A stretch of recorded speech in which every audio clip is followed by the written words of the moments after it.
Hey YouTubers, nice to see you again. Sorry I haven't posted again recently. It's been a hectic time again after having to come back a second time after emergency injections.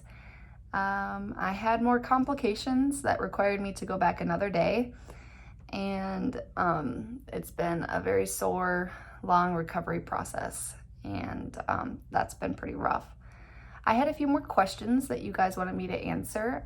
As always, you can either comment down below or message me, email me any of your questions and I can cover them in a YouTube channel video. One of them was, what's your goal for viewer count and what should I do to help you get there? My goal is to get to 1,000 subscribers. Right now, I think I have like 44, which is actually still really good. It's just that my channel's not getting out there very far, and that's totally okay. 1,000 is like a far-fetched goal, but it's just something that I would love to see happen. And as far as helping me get there, I suppose it would be sharing the videos on Facebook, letting your friends and family know about it. And yeah, just help get the word out there. And even if you don't let them know about the YouTube channel, you can help them by spreading awareness the month of November, because November is CRPS Awareness Month, which is like one of my favorite months of the year because it's something that a lot of people don't know about, but yet it's the perfect time of the year to be discussing it. I had somebody also comment on, well, if they messed up again for your injections, why would you go back? And I think that's something, it's a valid question. I appreciate it. But also it's like hard to describe from my point of view. This is the only doctor that specializes in CRPS for doing these types of injections around here anyways. And if I were to just go to a normal doctor to get the injections, they aren't going to be aware of my condition and the correct spots to put them, and you know, kind of even how CRPS affects me. I've been times that I've had to go to the emergency room just for various things, and I've told them what my condition is and they have to Google it because they don't even know what it is, which is kind of crazy, but there's so many things out there that a ton of us still don't know about. So, of course, that's why people do things like these videos to help spread awareness on them. I had a nice person at my work comment when I was gone Friday. They're checking in on me. They're like, hey, how are you doing? Like, I had no idea that you had something like chronically wrong with you. And I said, yeah, I'm not one who sits there and preaches it to everybody and makes sure everybody knows this and that, or tries to comment on my own life.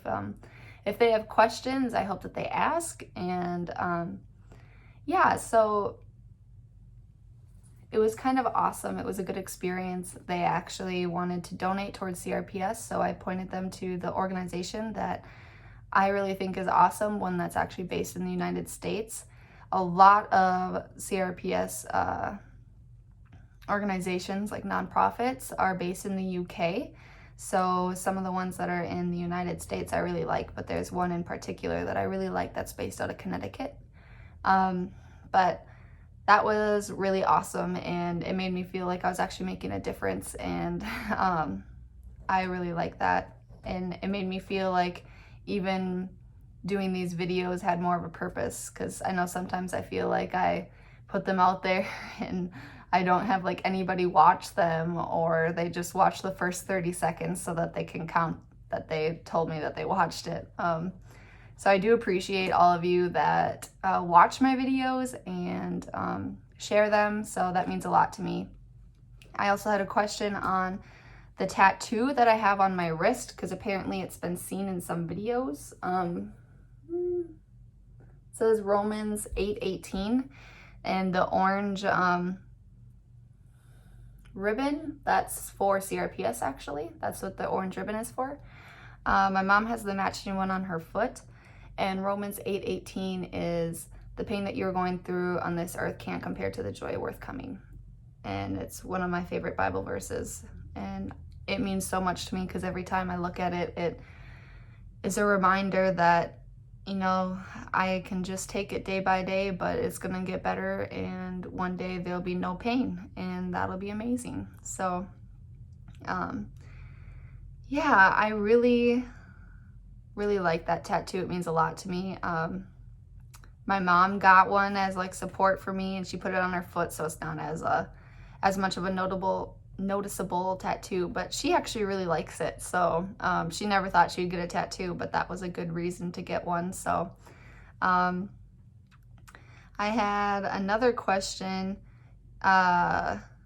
based off of how I deal with my day-to-day life and how I don't let it affect me as much from your guys' standpoint. I try not to be a burden on people with CRPS, and I don't like to put people in situations where they feel bad or they feel like they can't do something because of me.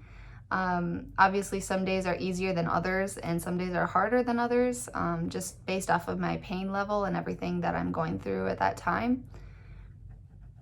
I'm usually pretty good at talking to Dylan or my mom, for instance, if my legs are bothering me more, or if there's something that my family's wanting to do and I don't feel comfortable doing it. I usually try to tell them privately so they know and I don't have to make a big scene about it.